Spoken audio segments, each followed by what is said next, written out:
Hi అండి, ఈజీగా గోంగూర పచ్చడి ఎలా చేయాలో చూద్దాము.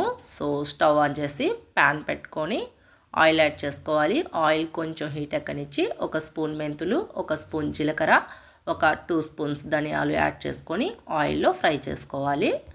ఇవి కొంచెం ఆయిల్లో ఫ్రై అవ్వనిచ్చి ఒక 10 ఎండుమిరపకాయలను కూడా యాడ్ చేసుకోవాలి.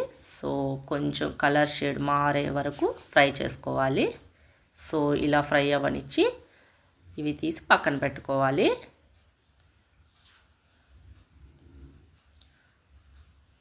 సో కడిగి ఆరబెట్టుకున్న గోంగూరను కూడా ఆయిల్లో ఫ్రై చేసుకోవాలి.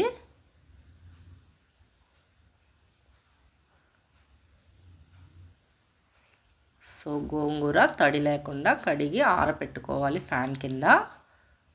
సో ఇలా ఆయిల్లో మగ్గనివ్వాలి.